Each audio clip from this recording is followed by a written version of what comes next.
Number 3، اصلاح نفس کو اپنا سینٹرل گول بنائیں. یہ مہینہ آ رہا ہے، میرا نفس میرا دشمن ہے. ان النفس لامارۃ بالسوء، نفس برائی کا حکم دیتا ہے، اور نفس وہ بے وقوف دوست ہے جو شیطان باہر سے ورغلائے تو اندر آنے کے لیے دروازہ کھولتا ہے. شیطان ہمارا دشمن ہے. ان الشیطان لکم عدو فاتخذوہ عدوا، شیطان تمہارا دشمن ہے. اللہ نے قرآن میں کہا اس کے ساتھ دشمن ہی کا برتاؤ کرو، وہ دوست بننے والا نہیں. کوئی آدمی آپ کا دشمن ہے، اس کو ذرا سلام دعا کرے، اچھے سے رہے، اس کے تو کیا ہو جاتا ہے، وہ دشمن دوست بن جاتا ہے. اچھے اخلاق سے وہ دوست بنتا ہے. شیطان کو آپ کتنی بھی اخلاق سے پیش آؤ، کتنی بھی ہمدردی اس کی کرو، آپ کا دوست بننے والا نہیں. ایسا خطرناک وہ دشمن ہے. اور وہ ایسا دشمن ہے کہ آپ کی گاڑی کو کسی گڑھے میں نہیں جہنم میں لے جائے گا. وہ ایسا دشمن نہیں کہ آپ کا پیسوں کا نقصان کر دے، آپ کا ہاتھ پاؤں توڑ دے، یا آپ کو دنیا میں کچھ نقصان پہنچا دے. نہیں، اس کا ٹارگٹ بہت آگے کا ہے. اس کا ماننا ہے کہ میں تو جہنم میں جا رہا ہوں، لیکن اپنی گاڑی میں تم کو بھی بٹھاؤں گا میں. اور پوری زندگی اس کا کام ہے، قیامت تک کے لیے اس کے پاس وقت ہے، فل ٹائم ہے اس کے پاس، فل ٹائم اس کے پاس ہے. اور وہ چاہتا ہے کہ سب جہنمی بنے. اب شیطان باہر سے آواز دیتا ہے، کوئی ہے اندر؟ اب تقویٰ بولتا ہے مت، کوئی جاؤ مت، دروازہ مت کھولو. نفس کیا بولتا ہے؟ ذرا دیکھیں گے تو صحیح، کوئی مٹھائی لایا ہوگا کچھ، تو بولتا دیکھو میں کچھ لایا ہوں تمہارے لیے، دروازہ کھولو گے تو دوں گا. نفس کیا ہوتا ہے؟ ذرا دیکھنے میں کیا جاتا ہے، ایک پٹ کھول کے دیکھیں گے. کنڈی کون کھولتا ہے؟ نفس. شیطان کے آنے کا راستہ نفس ہموار کرتا ہے. انسان کی کمزوری ہے، اور ہلاکت اسی میں ہے، ہلاکت اسی میں ہے. نفس لذت کا طالب ہے، اور لذتوں کے راستے سے آدم علیہ السلام کو کیا کیا شیطان نے؟ پھل کھاؤ گے نا، بہت زبردست پھل ہے یہ، کوئی معمولی پھل نہیں. یہ پھل کھاؤ گے تم کیا بن جاؤ گے؟ فرشتوں جیسے بن جاؤ گے. بادشاہت تم کو ایسی ملے گی جو کبھی پرانی نہ ہو. بہت زبردست پھل ہے یہ، کھاؤ. اس نے رغبت دلائی اور پھل کھانے پر مجبور کیا. شیطان بتاتا ہی ہے، برائی کو اچھا کر کے بتانا. نفس کیا کرتا ہے؟ جو بول رہے چچا سنو نا، نفس کیا کرتا ہے؟ مجھ کو چاہیے. جیسے آپ بچے کو بازار میں لے جاتے ہیں، اس کو کوئی کھلونا پسند آ گیا، وہیں گر کے مانگنا شروع کرتا ہے، نہیں میں چاہیے مجھ کو. بعض اوقات ماں باپ مجبور ہو کے اس کی شرارت دیکھ کے لے لیتے ہیں ایسی چیز جو نہیں لینی تھی ان کو. نفس ایسا ہے، اس کو کوئی پہچان نہیں صحیح غلط کی، اس کو بس اس کے دل کی جو چیز ہے وہ چاہیے. رمضان کا مہینہ اس شریر بچے کی اصلاح کا وقت ہے، اس بے وقوف نادان بچے کی اصلاح کا وقت ہے جو کنڈی کھول کے پورا مصیبت کا پہاڑ کھولنے والا ہے. شیطان کے آنے کا راستہ ہموار کرنے والا نادان دوست، یہ نفس ہے ہمارا. ہم نفس کو نکال کے پھینک سکتے نہیں، وہ ہمارے ساتھ ہے، چپکا ہوا ہے، اس کو ہم نکال نہیں سکتے. اس کو سدھار سکتے ہیں، اس کو ڈسپلن بنا سکتے ہیں. نفس کو ہم ڈسپلن بنا سکتے ہیں، اس کو با اصول بنا سکتے ہیں، اس کو کنٹرول کرنے والا بنا سکتے ہیں. رمضان کا مہینہ کب بنائیں گے ہم؟ اللہ نے ایک پورا مہینہ دیا ہم کو، اس مہینے میں بنا سکتے ہو. اپنے آپ کو متقی بنا سکتے ہو. رک کا مطلب رک. تقوی کیا ہے؟ اللہ نے کہا رک جا، ٹھیک ہے رک گیا، یہ تقوی ہے. کس کی وجہ سے رکا تو؟ اللہ کی وجہ سے. یہ تیرے لیے فائدہ مند ہے؟ نہیں. کیوں؟ اللہ نے منع کیا ہے. اور اس میں فائدہ ہے، جھوٹ بولنے سے تجارت بڑھتی نہیں. یہ دیکھ سب کی بڑھ رہی ہے، نہیں. میرا تجربہ، میرا مشاہدہ، نہیں. ہمارے اللہ نے بتایا نہیں، نبی نے بتایا برکت مٹ جاتی اس کی، نہیں. تیرا فائدہ ہے، پیچھے رہ جائے گا، نہیں. یہ جو تقوی ہے، سماج، عقل، تجربہ، اس کے مقابلے میں رک جانا کوئی معمولی کام نہیں. جو آدمی کر سکتا ہے اس کے لیے جنت سے کم تر اللہ کے پاس جنت سے اور کچھ نہیں ہے. جنت ہی جنت ہے اس کے لیے، جنت سے کم نہیں دے گا اللہ اس کو. ان للمتقین مفازا، اللہ نے کہا متقین کے لیے کامیابی ہے. اپنے آپ کو ایسا بناؤ، اللہ کی طرف سے سٹاپ کا مطلب گاڑی سٹاپ. اتنی طاقت انسان کے اندر پیدا ہو جائے ایمان کی اور اس کی دینداری کی، اللہ منع کر دے رک جاؤں گا، خلاص باقی سب سوال بعد میں. ہے ایسا ایمان، ہے ایسا تقویٰ؟ ذرا دیکھیں گے تو صحیح. آدمی کو اگر معلوم ہو جائے یہ حرام ہے، انشاءاللہ بھی جتنا ہے اتنا ختم کرتا، اگلے ٹائم سے نہیں. سگریٹ کا پیکٹ خریدا اگر اور مولوی صاحب بتا دیے سگریٹ پینا حرام ہے جمعہ کے خطبے میں، تو آدمی کیا ہوتا ہے؟ یا آخری، ہاں یا آخری، اس کے بعد سے نہیں. یا آخری کیوں نہیں کا مطلب نہیں. کیوں ہم کمزور ہیں؟ وجہ یہ کہ ہمارا تقویٰ اتنا قوی نہیں ہے. تقویٰ اگر مضبوط ہو جائے، روزہ اس کی تربیت ہے نا. کھانا حلال، پانی حلال، بیوی سے تعلق حلال، سب کے سامنے ہاں قبول بول کے لایا ہے. کچھ لوگوں نے تو 3 بار بولا ہے. 3 بار بولنے کی کوئی دلیل نہیں بھائی. شاید بعض لوگوں نے سوچا ہوگا کہ جب طلاق 3 ہے تو نکاح بھی 3 ہونا چاہیے، ایکول ہو جائے گا کچھ ایسا.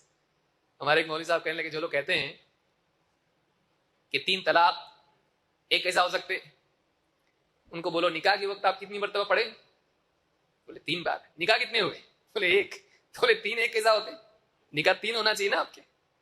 بہت سارے لوگ جو دوسرے مطلب فکر کے ہوتے ہیں، امام صاحب بولتے ہیں آپ کا نکاح اتنے مہر کے بدلے میں قبول کیا کرایا جا رہا ہے، آپ سے آپ کے رشتے میں نکاح میں دی جا رہی فلاں کی بچی فلاں ولی کے ذریعے سے ان کی اجازت سے قبول کیا آپ نے؟ الحمدللہ میں نے قبول کیا. پھر پوچھتا ہو سوچ لے اچھے سے، بڑی مصیبت میں جا رہا تو اب دیکھ اگلی وارننگ آ رہی تجھ کو، سوچ ابھی بھی ٹائم ہے تیرے پاس. 3 بار پڑھا تھا اس کو، تینوں بار بولا بھالا بیچارہ کیا بولتا الحمدللہ، اور آخری بار اور پکا بولتا کہاں تو کٹ تو کرتے کیا نکاح، الحمدللہ قبول کیا میں نے. 3 بار کیوں؟ اب اس کو پوچھا جائے تینوں نکاح مبارک ہو، بولا 3 نکاح کہاں سے ہوئی؟ ایک ہی تو ہوا. تو جب تیرے 3 بار پڑھنے سے نکاح ایک ہی ہوا، 3 طلاق ایک کیوں نہیں ہوتا بھائی؟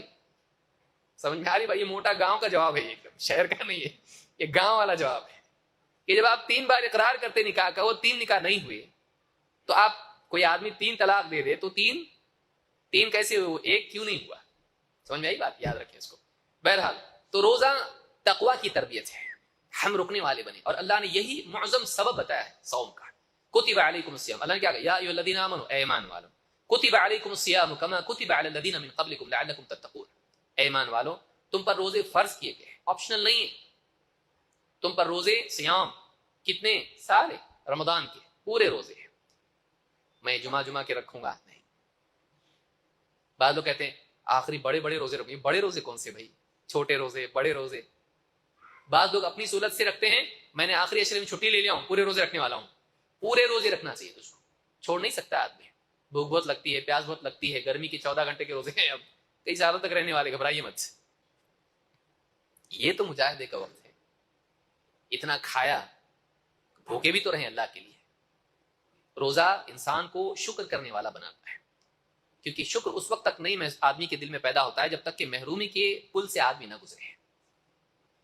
دن بھر جب بھوکا رہنے کے بعد، اس کے بعد جب پانی پیتا، اگر بیچاری بیوی نے شربت بنا کے دیا ہے اس کو، شربت پینے کے بعد جب حلق سے اترتا ہے پورا اس کو معلوم پڑتا کہاں تک پہنچا ہے، وہ لذت، اس کو ٹھنڈک محسوس ہوتی ہے. الحمدللہ. اب اس کو محسوس ہوا کہ کتنی بڑی نعمت ہے پانی، کتنی بڑی نعمت ہے یہ لذت، کھانے کی لذت، پینے کی لذت. اگر اللہ یہ چیزیں پانی پیدا نہیں، آپ کبھی سوچے ایسا اگر دنیا میں پانی نہیں ہوتا تو آپ سوچئے. باقی ساری چیزیں اپنی جگہ پہ ہیں، کوئی چیز کم نہیں، خالی پانی نہیں. کھیتی کیسے کرتے آپ؟ کھانا اپنے آپ نہیں، غسل، پاکی، بیماریاں. سوچئے کیسا نظام چلتا دنیا، خالی پانی نہیں، باقی صاحب پانی کے بدلے پیٹرول لے لو. اور کیا کرتا آدمی ہے؟ سوچئے. روزہ انسان کو ایک ایک نعمت کی قدر کراتا ہے. دسترخوان بچھا ہوا ہے، آدمی دیکھتا ہے کہ اللہ رب العالمین نے یہ نعمتیں عطا کی، تھوڑی دیر کے لیے میں بھوکا ہوں، اللہ رب العالمین نے کتنا کچھ پیدا کر دیا. اس کو واقعی دیکھنے کی ایک نئی سوچ اور بصیرت ملتی ہے. کیا نعمتیں، کتنی ساری نعمتیں. اور وہ نعمتیں دینے والا اللہ جس نے بچپن سے اتنے سالوں سال 30 35 40 50 سال کھلایا، اگر ایک مہینہ بول دے مت کھا تو کیا جاتا اس سے؟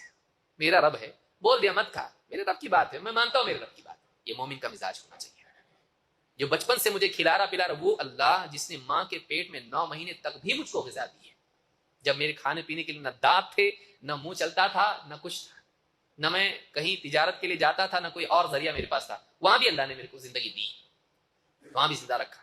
وہ اللہ اگر ایک مہینے کے لیے بولے مت کھا میرے بندے، تو اس مہینے مت کھا، دن میں مت کھا، رات میں کھا، رات میں کھا. اگر اللہ بول دے اور میں رک جاؤں تو کتنی سعادت کی چیز ہے، کتنی بڑی بات ہے. آدمی کو یہ مزاج اس میں ہونا چاہیے. میرا اللہ اگر بول دے گا نا نہیں، مطلب نہیں، چھوڑ دوں گا میں اللہ کے لیے. یہ تقویٰ ہے. یہ مزاج اگر رمضان میں ہمارا بن گیا، ہم جیت گئے. یہی چاہتا ہے روزہ. رمضان کا اصل سبق یہ ہے، اللہ نے بتایا اس کو کتب علیکم الصیام کما کتب علی الذین من قبلکم لعلکم تتقون، تاکہ تم بچنے والے بنو، اللہ کی وجہ سے رکنے والے بنو. یہ مزاج بن جائے ہمارا. اللہ نے نہیں بولا گا مطلب نہیں، نو question, no objection, no objection. رکنے کا مزاج بنے. یہ بہت بڑی نعمت ہے اور اس کو حاصل کرنا چاہیے. اور اس مہینے کو آپ بنائیں. آپ دیکھیں پہلا روزہ ہوا، کتنا تقوی ہے تیرے اندر؟ نگاہ کی حفاظت ہو رہی کہ نہیں ہو رہی؟ نہیں ہو رہی، نہیں بنا تقوی، تیرے اندر نہیں آیا۔ زبان کی حفاظت ہو رہی کہ نہیں ہو رہی؟ نہیں ہو رہی، تیرا روزہ پرفیکٹ نہیں ہے، تو نے روزے سے تیرا ڈوسیج کافی نہیں ہوا تیرے لیے، اور کوشش کر، اور کوشش کر۔ اس طرح سے ہم مہینہ جب ختم کر کے باہر نکلیں، تھیٹر کے باہر نہ دکھے ہم عید کے دن، ناچ گانوں میں نہ دکھے ہم عید کے دن۔ روزہ رمضان ختم کرنے کے بعد اس کی زندگی میں ایک نیا آزمائے، اب میں تیار ہو گیا، اب ایک جنگ کا ماحول آنے والا ہے، اب شیطان، سارے شیاطین آزاد ہونے والے ہیں، اب پوری طاقت لگانے والے ہیں میرے دین پر حملہ کرنے کے لیے، میرے دین کے قلعے کو گرانے کے لیے پوری طاقت لگائیں گے۔ اب میں جنگ کروں گا ان سے، اب میں تیار ہو گیا، اب میرے اندر طاقت پیدا ہو گئی، اب میرا نفس کنٹرول میں ہے، نہیں بولوں گا تو نہیں کھولے گا کنڈی، اب میں اس کو بولوں گا نہیں، تو وہ بولے گا نہیں تو نہیں صاحب، جیسا آپ کا حکم۔ سوال یہ ہے کہ ہم نفس کے مالک ہیں اپنے، یا نفس ہمارا مالک ہے؟ کامیابی اور ناکامی کا مدار اس سوال کے جواب پر ہے۔